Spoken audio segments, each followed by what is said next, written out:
As Tina Takamoto's chapter also suggests, skin encounters may only partially fulfill the needs and desires of the testifier and the witness, bringing them up against the limits of embodied empathy. Interembodiment is hence a way of thinking through the nearness of other others, but a nearness which involves distanciation and difference. Elspeth Probin explores in her chapter how the nearness of others can be thought of in terms of the proximity and sensuality of eating, of breaking the skin or the seal, and of the moisture that drips from one body to another. Thinking through the skin is a thinking that attends not only to the sensuality of being with others, but also to the ethical implications of the impossibility of inhabiting the other's skin. Materializing skin. Another significant way in which feminists and other critical theorists have sought to rethink lived embodiment, though with rather different outcomes from the phenomenological turn, is through the work of Freudian psychoanalyst Didier Anzieu in The Skin Ego.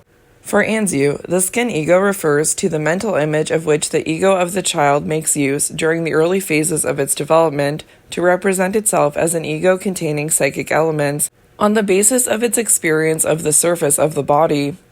Basing his model of subjectivity on the body rather than on language, Anzieu seeks to challenge the Lacanian wisdom encapsulated in the claim that the unconscious is structured like a language, arguing instead that the unconscious seems to me to be structured like a body.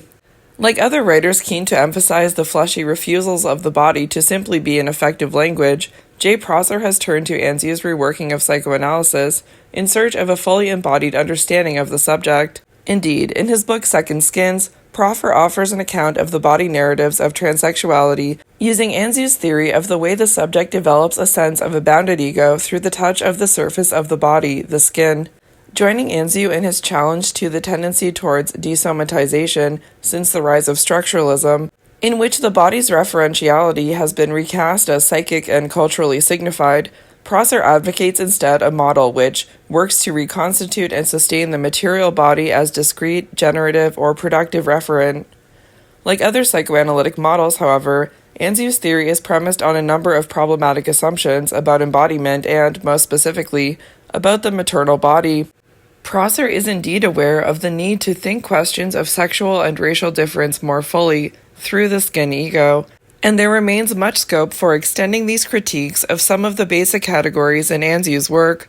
Indeed, Imogen Tyler's chapter in this collection challenges Anzieu's failure to attend to how the skin ego might itself be the site of social differentiation. In his conflation of the maternal body and the pregnant body, she argues, Anzieu makes it impossible to conceptualize pregnant embodiment as anything other than a generative environment. Tyler's intervention argues for an understanding of the differentiation between bodily others, who are not necessarily separated as beings, but who are also not as one. One example from Prosser's account illustrates the broader demand for a theorization of the fleshiness of bodies that recurs throughout this book. Prosser raises a number of crucial questions about the transformability of the relationship between the self, the body, and the skin, in this narration of his own public exchange with the surgical performance artist Orlan. The performance, Orlan Omnipresence, involved the surgical reconstruction of Orlan's face to resemble a computer composite of 5 canonical representations of beautiful women, the Mona Lisa and Botticelli's Venus among them. The video of the surgery, originally relayed live to a number of international art galleries, was shown at a New York exhibition in 1993, where there was also a televised discussion with the artist. Contrary to many who celebrate Orlan's surgical performance as exemplifying an image trapped in a woman's body and demonstrating that there is nothing behind the mask, Prosser reads her performance of the literalization of the body as costume as providing an insane personification of the post-structuralist insistence on the absolute constructedness of the body. Posing the problem of how one's sense of identity might be transformed by the surgical changes to the body, Prosser raises the issue of transsexuality. Whilst intrigued by Orlan's claim to feel like une transsexuelle femme à femme, Prosser nevertheless concludes that Orlan's surgical performance showed much evidence of precisely the body's materiality, its fleshiness, its non-plasticity, and its non-performativity, not least in the puffy and bruised face of Orlan herself hidden behind enormous dark glasses. For Prosser, then, a number of questions remain. If skin is a mask, where is the self in relation to the body surface? Deeper than the skin, underneath the mask, or not in the flesh at all? In relation to transsexuality, he asks, is our corporeal outside simply a mask, so detachable from, so insubstantial for, the self? We take from Prosser's work in Second Skins an imperative to rethink where and how materiality comes to be lived, as well as to figure as a limit and constraint to embodied lives. This imperative to attend to corporeal materiality has thus in part been related to the need to attend to the limits of transgression, to what resists being transformed. Bodies might resist the very reading of bodies as transformable. They may return in this way, like the repressed, with symptoms that confound our reading. Our skin might sweat at the most unlikely of times and betray feelings that we have not even admitted to ourselves. As Prosser suggests in his contribution to this volume, the skin's memories may not be conscious, and the skin might not be as straightforwardly transparent as it first appears. It is not simply a voice that speaks to us through the changes in its color or its contours. In a very different reading of Orland in this collection, Renata Salkel suggests that the attempt to mark the surface of the body is also an attempt to make the body permanent and individual. In other words, she suggests that the desire to mark the body might also be read as a reaction against the postmodern discourse that the body is changeable. These conflicting readings of Orland's performance exemplify how the skin becomes a site of contest over identity, over what it means to be a subject, but a contest that is very much specific to a particular time and place. While many of the contributors to this collection draw on the work of Anziu in The Skin Ego, alongside Merleau-Ponty's phenomenology, they also seek to complicate the apparent universalism of both models by asking what the specific historical conditions are in which skin comes to matter. The turn to Merleau-Ponty and to Anziu, whatever reservations we might have about their apparent universalisms, is symptomatic of a more general move towards a model of embodiment that facilitates understanding of the processes through which bodies are lived and imagined in more visceral and substantial ways. What we are calling for in this book is an understanding of how skins have been inhabited, lived, and indeed reproduced very differently in historically specific situations. For example, in Chantal Nadeau's reflection on the relationship between skin, women, and fur, she shows how histories of skin involve the transformation of skin into a sexualized and racialized commodity. At the same time, attending to such histories does not mean holding the skin in place. The skin can be reimagined and relived, but the possibilities for this reimagining and reliving are not endless or a matter of choice. The skin of the book. The first part of the book is entitled Skin Surfaces. Chapters in this section all offer accounts of the transformation of the skin's surface, the cutting of the skin, Salakal, the assault of the skin, Connor, the writing of the skin, Prosser, and the production of skin as surface, Tyler. But in each case, the skin is considered as a surface in such a way as to challenge the idea that skin pre-exists inscription and is simply there as a blank outer covering awaiting the mark of culture. Each chapter explores the complexities of how the skin signifies in culture and the multiplicity of its figurations of the self, the body, and of difference. The multiplication of skin surfaces in different cultural spaces suggests that the skin marks difference, as well as being marked by differences. In Chapter 1, Renata Salkel begins by asking how we can explain how skins have become the object of forms of mutilation, including body piercing and clitoridectomy, without assuming the equivalence of these practices. Using a Lacanian framework, she suggests that such practices, which cut the skin, are different answers to the same question: what is the place of the subject in contemporary society? Mapping the divisions of traditional, modern, and postmodern as overlapping, and by no means mutually exclusive, modes of cultural formation, Salkel reads the cutting of the body as the enactment of the meaning of sexual difference in relation to the changing authority of the big other or the symbolic structure. Clitoridectomy is hence a forced choice that guarantees the subject's relationship to the big other. Examining other skin practices, including tattooing, Salkel argues that making a cut in the body does not mean that the subject is simply playing with his or her identity. By irreversibly marking the body, the subject also protests against the ideology that makes everything changeable. With a final analysis of such body artists as Orland and Stellark, Salkel shows how the inscriptions on postmodern skins are an attempt to make the skin the locus of the real, given the failure of the big other to guarantee the real in Lacanian terms in contemporary culture. The contradictions at stake in contemporary skin inscriptions are also the subject of Stephen Connor's chapter. Connor suggests that, on the one hand, the skin is the visible object of forms of imaginary and actual assault, but on the other, there is an anxiety and perceived need to care for the skin, a sense of its vulnerability and exposure. This chapter explores these tensions by complicating our understanding of what is at stake in assaults on the skin. In the first instance, we are asked to consider how the skin figures, how it is always written, or bears the marks of time. And yet, at the same time, Connor questions what is figured in skin and what we can see in the skin surfaces that are multiplied in contemporary culture. As a result, Connor suggests that skin assaults are not simply assaults on an already marked surface, but that they are assaults upon the skin as the bearer of meaning, which is always yet to be inscribed. It is not simply about leaving marks, but also about the possibility of their erasure. In his analysis of autobiographical narratives of skin, in particular of skin disorders, in Chapter 3, J. Prosser suggests that we become aware of skin as a visible surface through memory, and that skin remembers, both literally in its material surface and metaphorically in the signification given to the surface. Skin memories are phantasmatic and burdened with the unconscious. This notion of skin memory draws on the work of Didier Anzu, who argues that the ego is first and foremost a skin ego, the projection in the psychic of the body. Prosser examines how skin disorders affect this skin ego, alongside skins which are seen to be damaged, such as black skins. Both autobiography and skin disorders involve, as Updike puts it, scab picking.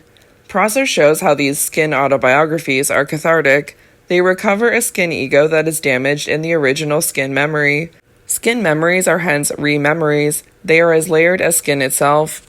In the final chapter in this section, Imogen Tyler explores ways of thinking through the skin of the pregnant subject in order to challenge the individualistic notions of the body and the skin, which permeate so much philosophical and psychoanalytic theory, including, she argues, Anzu's suggestive but deeply flawed model of the skin ego.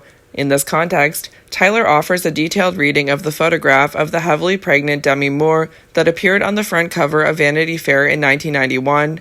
Tyler stages this taboo-breaking moment in the history of the invisibility of pregnant bodies as an encounter between the structuring conventions of imaging the female body and the discursive limits of theoretical debates about embodiment and subjectivity.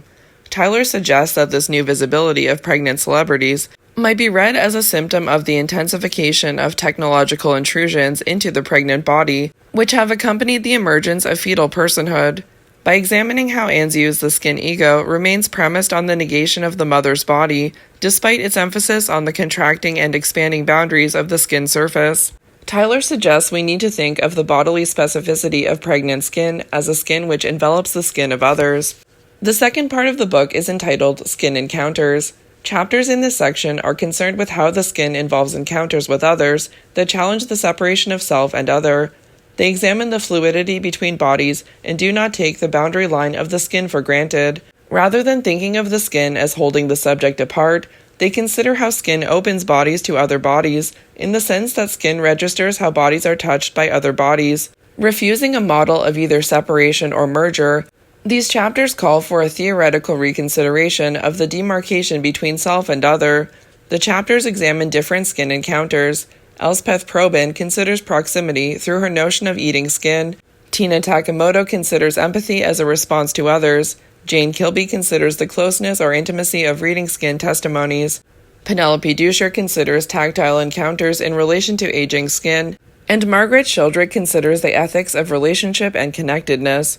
Combining autobiography, family history, and critical theory, Elspeth Probyn is concerned with the ethical significance of skin in Chapter 5. Probyn reflects on the desire for the skin of others, considering skin as both metaphor and metonym, as well as that which allows the self to eat its way into the cultural present. Although she recognizes the problematic history of that desire, where desire for the other often translates into the desire to inhabit the skin of the other, she also suggests we can understand its history differently. Rather than just thinking of the other as eaten and appropriated, Probyn invites us to think of eating skin as the transformation of the very border between self and other. Eating skin transforms the one who eats and the one who is eaten in the very intimacy of the encounter. By telling the story of how her white grandmother masqueraded as a Native Canadian woman, Probin tries to rethink that history as itself opening up a different relationship between self and other, where the intensity of eating, as a desire that rips bodies apart and open, undermines the possibility of any assimilation. The sheer intensity of eating, as an eating of skin, rather than an eating of one by the other, is for Probin an ethical imperative. Ethics here becomes the prickly, porous, and sticky sight of skin itself, rather than the abstract duties or demands which keep others at a distance. In a very different context, the ethics of responding to the skin of the other is explored by Tina Takemoto in Chapter 6. Posing the problem of the limits of empathy in relation to illness, Takemoto reflects on a collaborative project that she began with Angela Ellsworth when Ellsworth was diagnosed with lymphoma. Asking whether there can be a melancholia of illness, Takemoto reflects on how cancer leaves its mark on the skin, how the skin becomes an open wound. Responding to the illness of a loved one is therefore also responding to the language of skin. The project involved visual rhymes on the skin. Takemoto mimes the effects of cancer on her friend's skin. The skin becomes the site in which the desire for identification and the impossibility of identity is played out. By rereading Derrida's work on mourning and Freud's work on mourning and melancholia, Takemoto suggests that the melancholy of illness is a form of suspended grief that resists and anticipates the possibility of the loss of a loved one. Within the collaboration, the body surface became a literal and corporal register of difference and identification which wounds the skin, which itself is already marked by illness, race, and gender.